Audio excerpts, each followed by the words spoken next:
Somos parte de una red internacional en 8 idiomas con periodismo militante en 14 países y 30 ciudades. Ahora en Costa Rica, trayéndote lo que los medios tradicionales no quieren mostrar.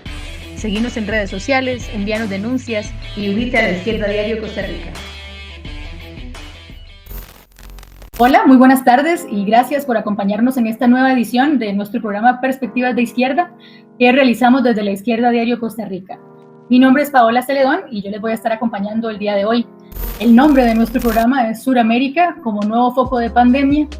Queremos explorar la situación nueva que se presenta en las últimas semanas en el sur del continente y vamos a tener para eso a compañeras y compañeros de Brasil, de Bolivia y de Chile. Les agradecemos muchísimo por la sintonía y por acompañarnos hasta el final de este programa. Pueden seguirnos también en redes sociales y comentar sobre lo que les parecen estos contenidos y lo que nos comparten nuestras invitadas e invitados el día de hoy. Para poder explorar estos temas, hoy contamos con la presencia de Valeria Müller del MRT desde Brasil. ¿Cómo estás, Valeria? Hola, bien. Hola a todos de la Costa Rica. Perdón, el español no es tan bueno. Acá estamos llegando a 1 millón de casos de la pandemia. El gobierno Bolsonaro, muchas crisis. Muy dinámico. Muchísimas gracias. Muchísimas gracias. No importa, te vamos a entender perfectamente. Tenemos desde Chile a Dauno Totoro, que es dirigente del PTR y nos acompaña por segunda vez en el programa Perspectivas de Izquierda. ¿Cómo estás, Dauno? Hola, muy bien. Gracias por esta segunda invitación. Muy contento de poder conversar nuevamente con todos ustedes. Y bueno, para explorar la situación que tenemos en Bolivia, nos acompaña la compañera Violeta Tamayo de sí, allá en Bolivia. ¿Cómo estás, Violeta? Hola, compañeras, compañeros. Muchas gracias por invitarme al programa y pues estaremos contándoles un poco cómo está la situación acá. Muchísimas gracias. Entonces, vamos a comenzar con las apreciaciones y lo que nos comparte nuestra compañera Valeria desde Brasil. Vamos a explorar precisamente, como decías, la situación específica que tiene en este momento y la política que ha tenido el gobierno de Bolsonaro durante la pandemia. Entonces, sí, la primera pregunta que tenemos para vos, Valeria, es precisamente esto que decías. Recientemente Brasil alcanzó 1 millón de casos y en este momento es el segundo país, ¿no?, en casos positivos de coronavirus, poniendo una situación muy dramática, ¿no? Queríamos que nos contaras cuáles son las políticas del gobierno de Bolsonaro que han llevado a esta situación. Agradezco también el invite para venir acá a hablar un poco con los compañeros, compañeras.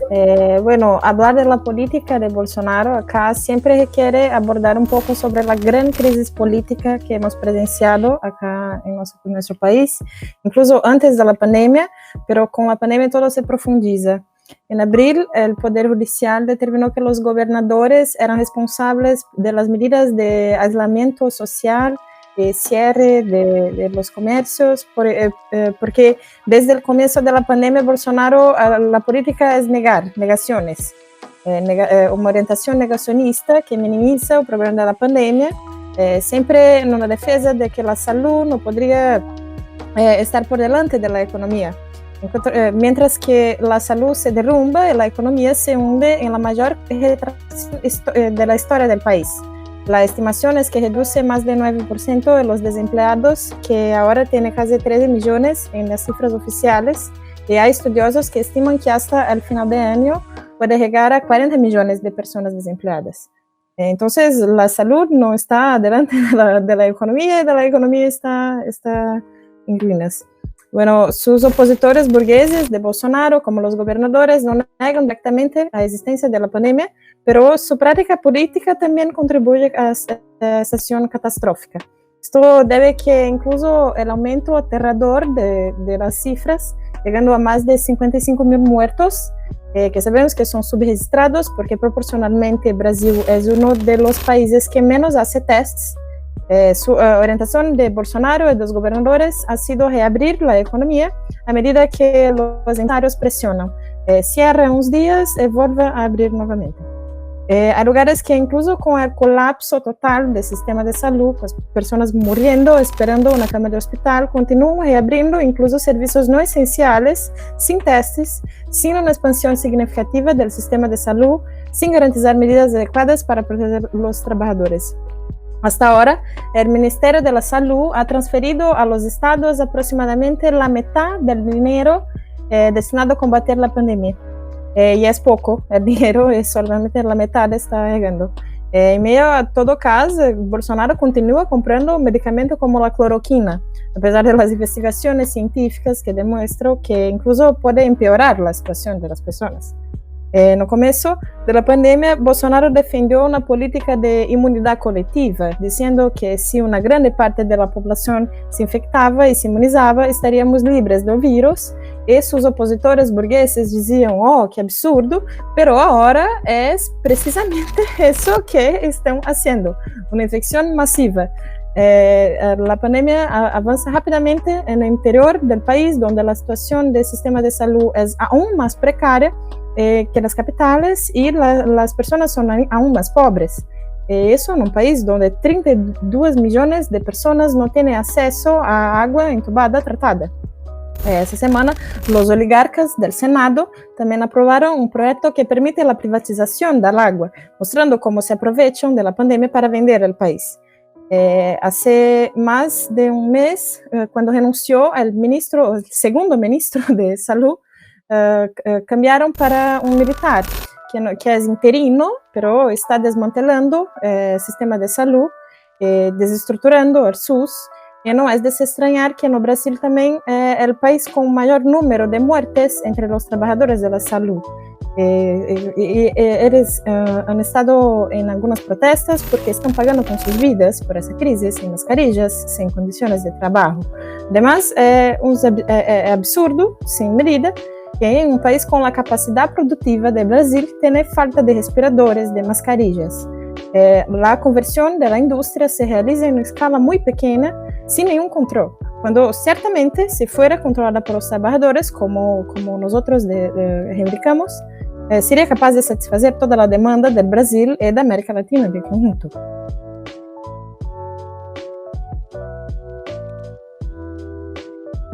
Bueno. Claro, la necesidad, efectivamente, de que los recursos estén en función de toda la clase trabajadora, de las grandes mayorías, pues se pone más, digamos, en evidencia en este momento de pandemia. Lo que hemos venido diciendo, ¿no? Las propuestas de la izquierda y de las y los socialistas en este momento son más urgentes, ¿no? Entonces, no, muchísimas gracias, Valeria, por comentarnos cómo está la situación en general y sí, la política negacionista que ha sido criminal de Bolsonaro y de muchos otros gobiernos en la región, ¿no? Queríamos también, entonces, por otro lado, preguntarte, porque bueno, al igual que en Estados Unidos, que hemos estado viendo unas grandes protestas, ¿no?, durante semanas por el asesinato de George Floyd, en Brasil el racismo y la brutalidad policial son elementos cotidianos, ¿no?, de la sociedad capitalista también. Entonces queríamos preguntarte qué perspectivas ven ustedes desde el grupo, ¿no?, desde el MRT, respecto del movimiento negro y antirracista en Brasil. Bueno, sin duda, el movimiento en los Estados Unidos da un gran impulso a la lucha antirracista en Brasil y en el mundo. Es un tema muy importante y estructural acá en Brasil. No solo la mayoría de la clase trabajadora brasileña es negra, sino que también los negros quienes más mueren por coronavirus son los sectores más precarios, más explotados de la sociedad.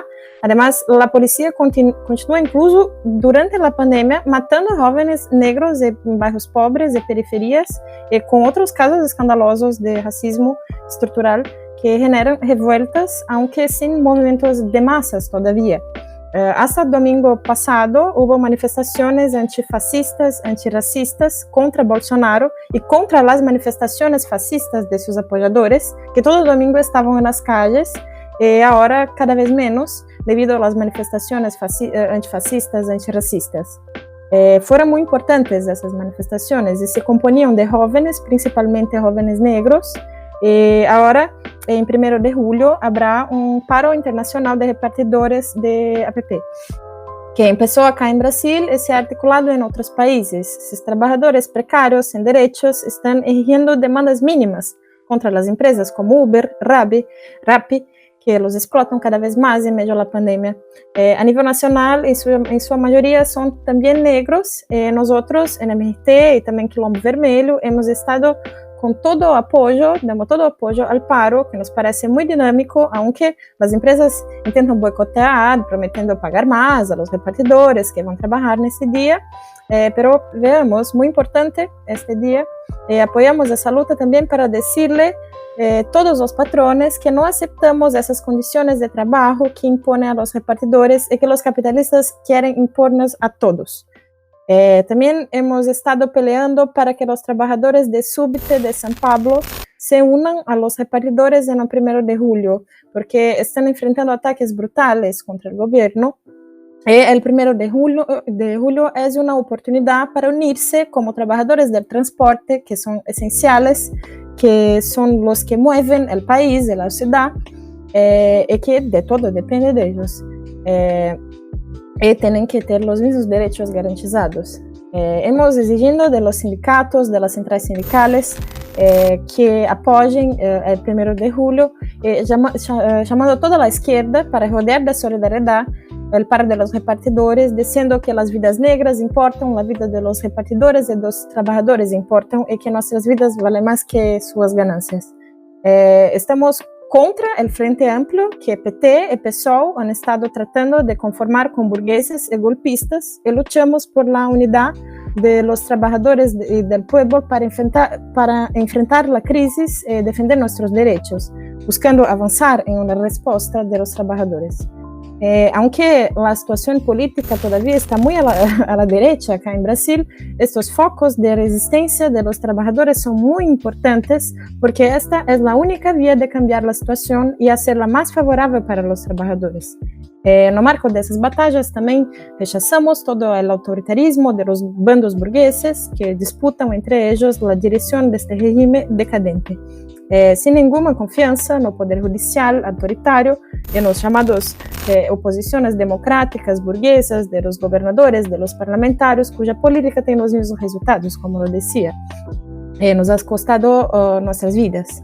Estamos por fuera Bolsonaro, Mourão, rechazamos este gobierno de extrema derecha cada vez más militarizado, pero sabemos que no es suficiente cambiar los jugadores, es necesario cambiar las reglas del juego.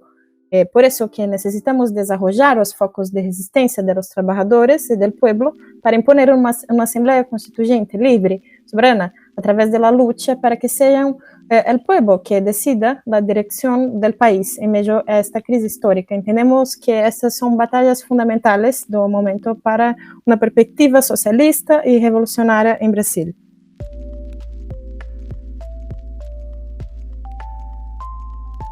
Bueno, pues excelente lo que nos compartís, Valeria. Total apoyo, ¿no?, a las luchas que han estado levantando allá. Y de hecho, sí, ahora que lo mencionás, para nosotros y nosotras acá en Costa Rica también es muy importante. Nos vamos a sumar al paro de repartidores también. Lo hemos estado impulsando, difundiendo desde la izquierda diario. Y sí, es una gran actividad a nivel, pues a nivel del continente, me parece, ¿no?, que son varios países los que están pues convocando. Vamos entonces a ir a la primera pregunta que tenemos para vos, Dauno. Como explicaba anteriormente, queremos explorar un poco cuáles han sido, ¿no?, las medidas y cuáles han sido las razones que nos han llevado acá.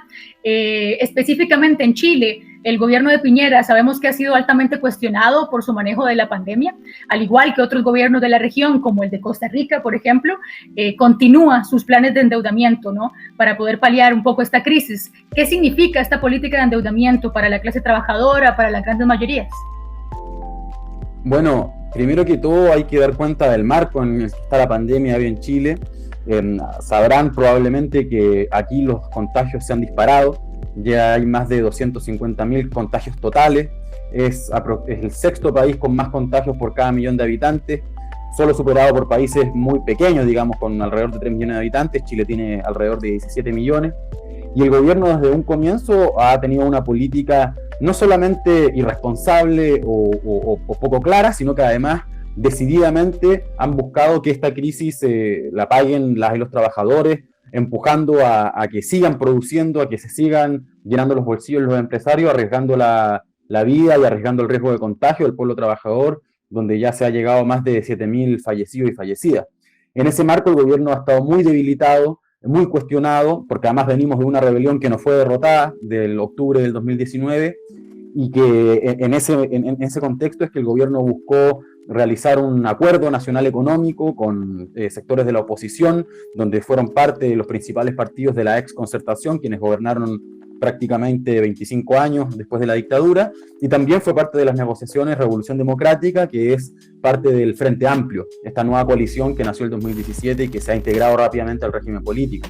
Este acuerdo lo pintaron diciendo de que era un acuerdo más o menos histórico porque ofrecía un bono, un ingreso familiar de emergencia, pero que a fin de cuentas, analizando fríamente los datos y revisando el acuerdo, en realidad este aumento del bono era una moneda de cambio, porque primero el bono no alcanza a superar la línea de la pobreza, y además la gran mayoría del plan, alrededor del 80% del dinero que se pensaba para el plan, estaba destinado a la rentabilidad de las empresas a través de impuestos, o sea, de rebaja de impuestos, de facilidades en los créditos, de facilidades en las licitaciones a las empresas, y pretenden hacerlo a través del endeudamiento fiscal.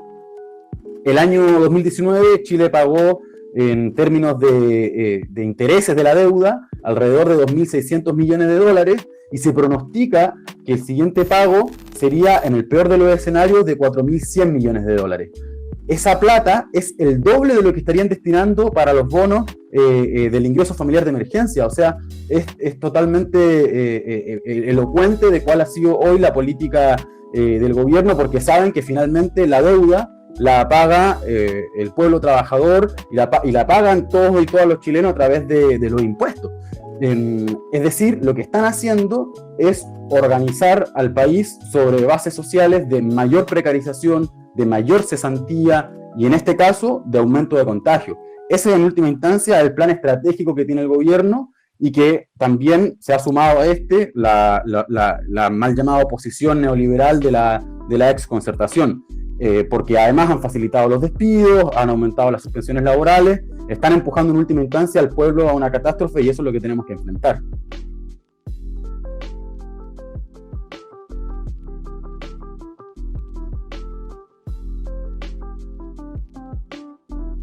Ya, tuve un pequeño problema activando el micrófono, pero gracias, de verdad, la respuesta es súper bien. Una pequeña duda nada más para luego comprenderlo. Cuando decís cesantía, te referís entonces o sea, cada cesantía es lo que se le paga a la gente después de que la despiden, pero es lo que se le paga. Cuando vos decís cesantía, ¿te referís a despidos en general? Desempleo. El desempleo. Ah, ok. El nivel de cesantía es el nivel de desempleo. Perfecto. No, solo para comprender. Bueno, como les comentaba al inicio, tenemos con nosotros y nosotras el día de hoy a Violeta desde Bolivia y con ella queremos explorar la situación que hay en ese país respecto de la pandemia.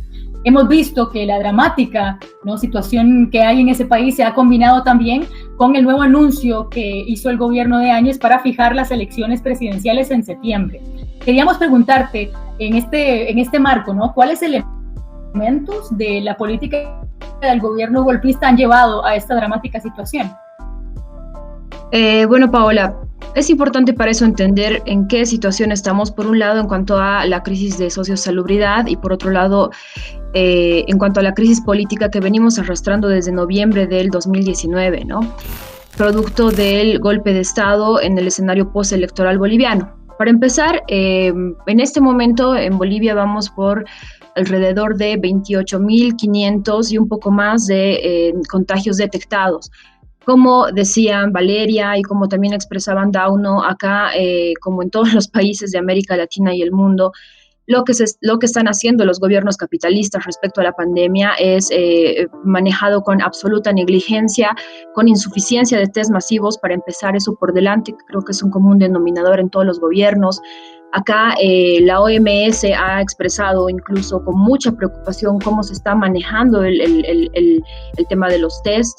Recién en el departamento donde peor se ha desatado la crisis de sociosalubridad, que es Santa Cruz, que concentra más del 60% de los casos de COVID-19, se ha empezado un plan de rastrillaje después de más de 3 meses de cuarentena casi rígida, que oscilaba entre cuarentena rígida y cuarentena semirrígida en la mayoría de los departamentos. Bueno, Santa Cruz está azotada por el fantasma de Guayaquil, ya incluso con fallecidos en las calles, El departamento de Santa Cruz tiene absolutamente colapsado su sistema de salud. Existe no solo insuficiencia en cuanto a elementos como los test, sino también como los respiradores, las unidades de terapias intensivas, sino que también se han desatado diversas protestas de trabajadoras y trabajadores de la salud que han reclamado por el estado paupérrimo en el que se encuentra el sistema de salud y por la necesidad de elementos de bioseguridad. Incluso se le ha increpado directamente a la alcaldesa interina, que es Angélica Sosa, por la absoluta desatención del personal médico que está infectado por montones en el departamento. Seguido del departamento de Beni, donde la población está terriblemente afectada, y Cochabamba, para concluir con el departamento de La Paz, que son los 4 principales departamentos donde, si bien el sistema de salud no está tan colapsado como en Santa Cruz, estamos al borde y al límite, ¿no?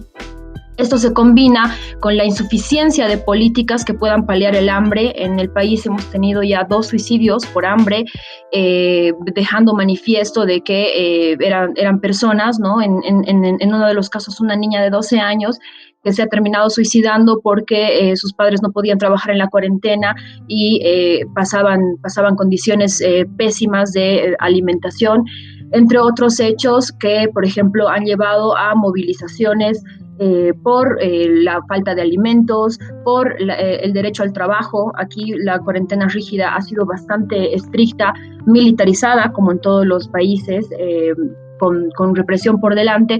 Y como bien decía Valeria, ¿no? O sea, si bien el lema, entre comillas, es la salud es lo primero, en realidad lo que hemos tenido en Bolivia es la represión es lo primero, y lo que más ha abundado son persecución y además una política brutal de criminalización de la pobreza, ¿no? Esto se combina, ¿no? Esto es de hecho parte del escenario post-golpe, ¿no? Por ejemplo, acá la militarización viene siendo un hecho extendido desde noviembre del 2019, sobre el cual se ha querido presentar, digamos, entre comillas, un consenso social, es decir, desde noviembre del 2019, este escenario de pongamos orden frente al terrorismo y a los hechos de sedición de parte del discurso del gobierno de Yanine Áñez, del autoproclamado gobierno de Yanine Áñez, se instala brutalmente, ¿no?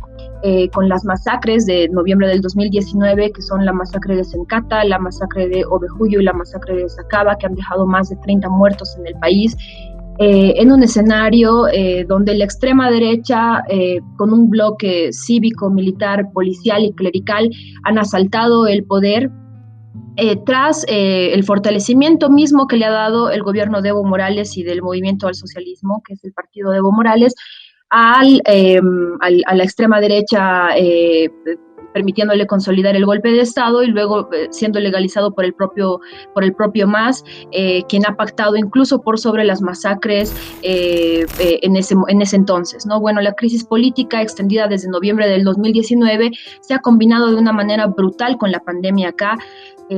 Y tenemos esto, ¿no? Por resultado, no solo un negligente manejo de la pandemia, sino también una combinación brutal con el gorilismo de la extrema derecha, que tras esto, ¿no? Tras el elemento de el manejo negligente en el sistema sanitario, combinado con la crisis política, nos lleva a un escenario sumamente reaccionario, que además empieza a combinarse también con elementos fuertes de la crisis económica, que también es un elemento común, como lo mencionaban la compañera y el compañero que me antecedían, con hechos de despidos, con focos de lucha en distintos departamentos, como por ejemplo la empresa Altifibers acá en La Paz, que ha empezado huelgas e intentos de toma de la fábrica para recuperar sus fuentes de empleo de parte de 200 y 200 trabajadores, de las cuales la gran mayoría son mujeres, o en el caso, por ejemplo, de la empresa Vitrolux en Cochabamba,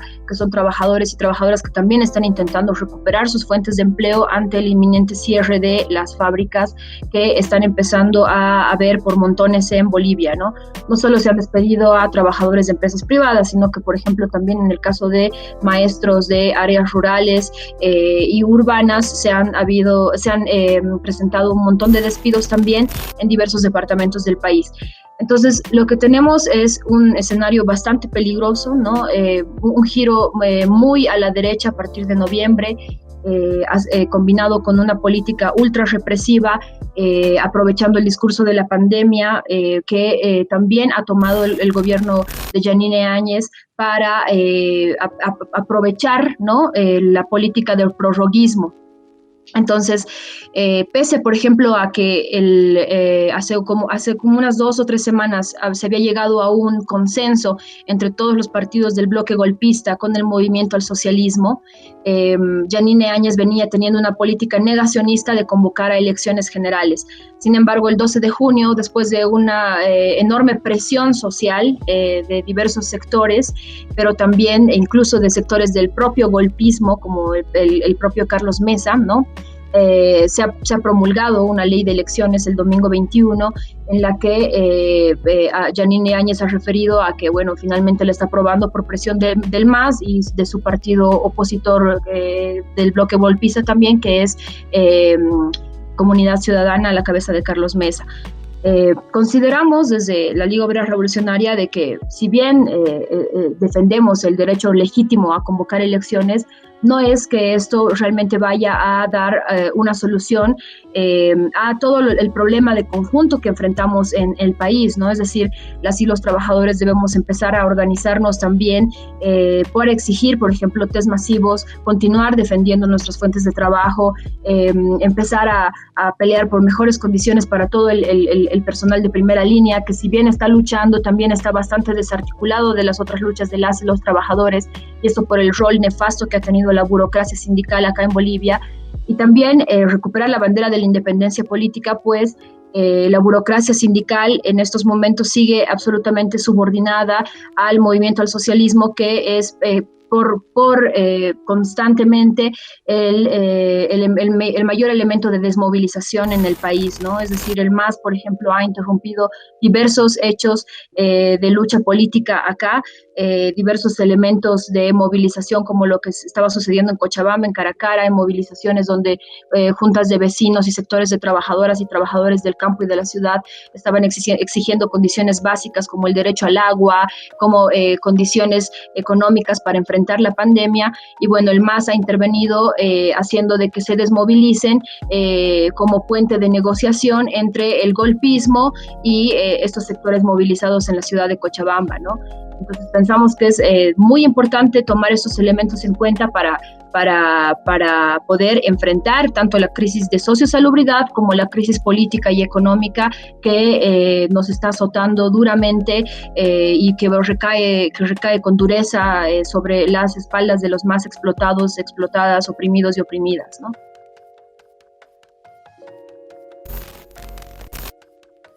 Luego de ver el panorama que nos presentan Dauno desde Chile y Violeta desde Bolivia, queremos entonces preguntarles cuáles son las salidas políticas precisamente que plantean desde las organizaciones que representan. Vos, Violeta, desde LORSI allá en Bolivia, ¿cuáles son los elementos políticos y las salidas que desde la izquierda plantean para enfrentar esta situación?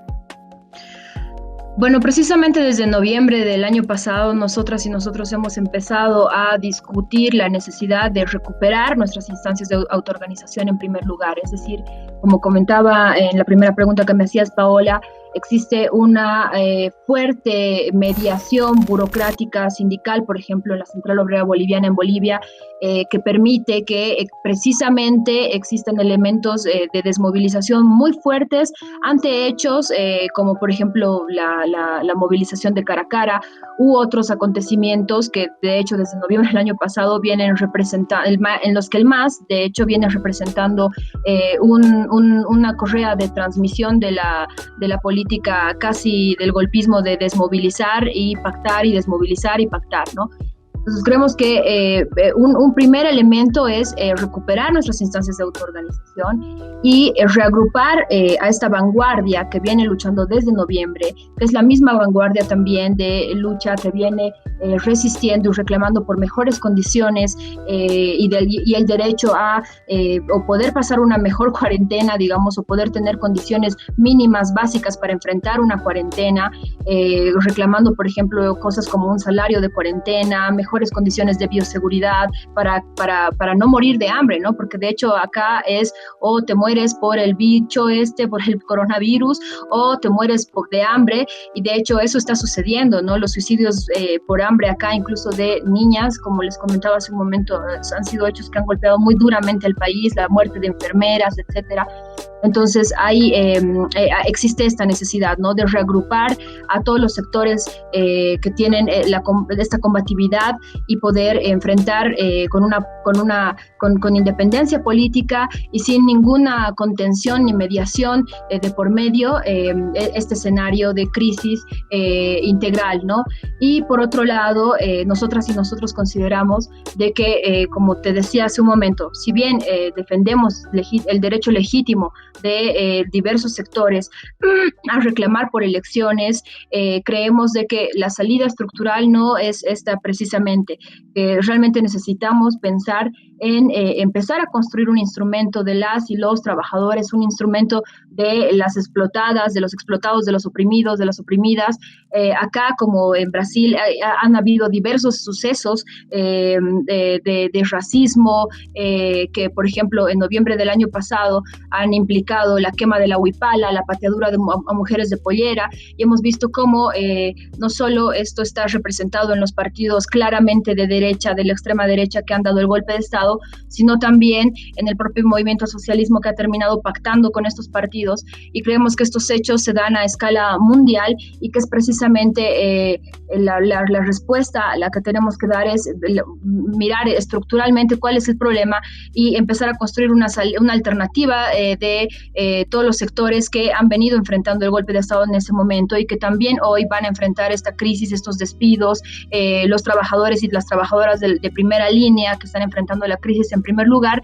Y entonces nuestra política principal es esto, ¿no? Y de hecho la estamos impulsando con diversos sectores que vienen reclamando ante los cierres de fábricas, ante los despidos en el país, maestros y maestras de diferentes departamentos, que es impulsar la construcción de un instrumento propio que nos permita pelear y enfrentar esta crisis con independencia, ¿no?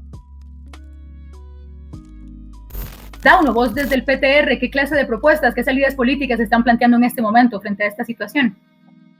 Bueno, en este momento, cuando, como decía, estaba el gran empresariado y los partidos empresariales tienen toda una línea de aumentar el endeudamiento y de precarización del trabajo y de la vida, sectores del llamado, digamos, reformismo se han agrupado en torno a un pliego alternativo, pero que es un pliego programático que también incluye el endeudamiento como factor clave.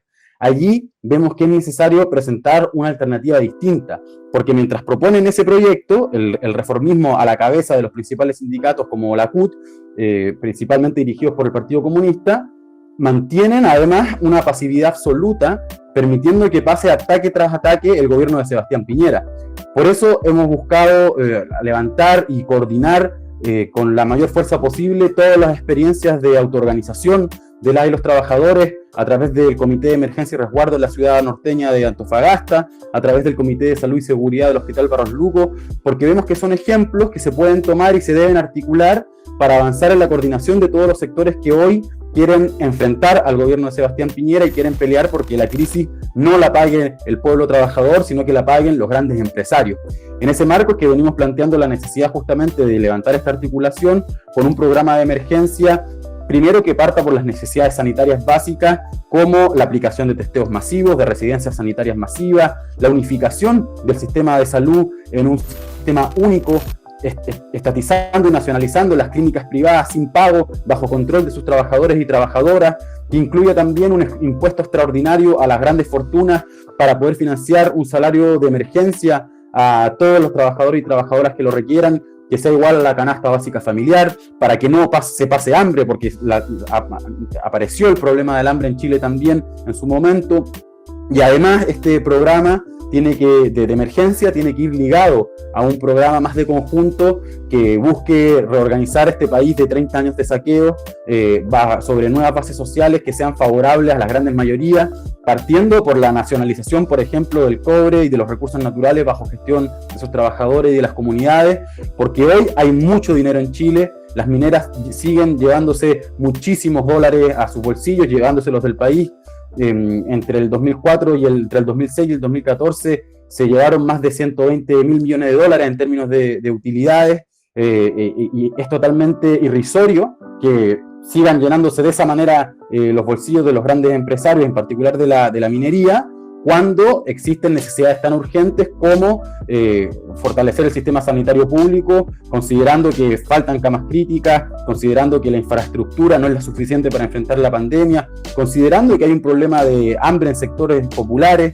Es decir, tenemos que pensar una salida de conjunto, cuando justamente lo que están haciendo hoy los grandes empresarios, sus partidos y su gobierno, es pensar una salida de conjunto de mayor precarización. Y por eso decimos que hay que organizarse, hay que levantar este programa, hay que organizarse para pelear, porque hoy no lo quiere hacer la burocracia, y para imponerle a la burocracia un verdadero plan de lucha, un paro nacional, hay que conquistar esa alianza entre trabajadores, pobladores y estudiantes, que es la única fuerza social que, si se pone en movimiento, es capaz de imponerle a la burocracia un plan de movilización en ese sentido que permita conquistar un programa que logre que esta crisis sanitaria, económica y social la paguen los grandes empresarios y no el pueblo. Les agradecemos a todas las personas que nos acompañaron hoy en este programa de Perspectivas de Izquierda, Sudamérica como nuevo foco de la pandemia. Tuvimos a Violeta Tamayo desde Bolivia, a Dauno Totoro desde Chile y a Valeria Müller desde Brasil.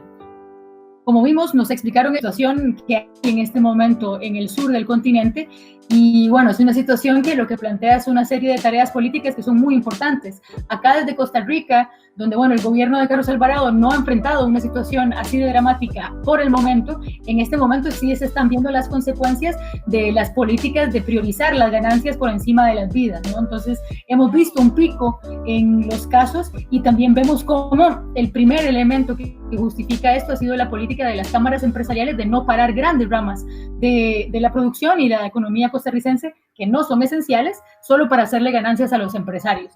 Vimos también con Dauno cómo la política de endeudamiento del gobierno de Piñera le ha traído grandes problemas a la clase trabajadora, y cómo ellos y ellas allá plantean salidas para enfrentar a ese mismo gobierno. Dauno nos decía que la rebelión no ha sido derrotada, y bueno, para nosotros y nosotras acá en Costa Rica es un gran ejemplo a seguir. También vimos cómo los gobiernos más de derecha de la región utilizan mano dura y militarización para reprimir a la clase trabajadora y a los sectores más oprimidos de esos países. Acá vemos cómo el Estado costarricense ha utilizado la fuerza pública para amedrentar y para expulsar migrantes, sobre todo nicaragüenses, con la excusa de la pandemia, lo cual es un argumento que es absolutamente xenófobo, ¿no? Entonces, bueno, este programa nos ha demostrado cómo tenemos lazos y tareas políticas concretas muy importantes con nuestros compañeros y compañeras en el sur del continente, y les hacemos una invitación a todas las personas que nos acompañaron hoy a que nos sigan en redes sociales, a que sigan la red de diarios de La Izquierda Diario en todas sus versiones, en todos sus países, y a que también nos acompañen en las próximas ediciones de Perspectivas de Izquierda.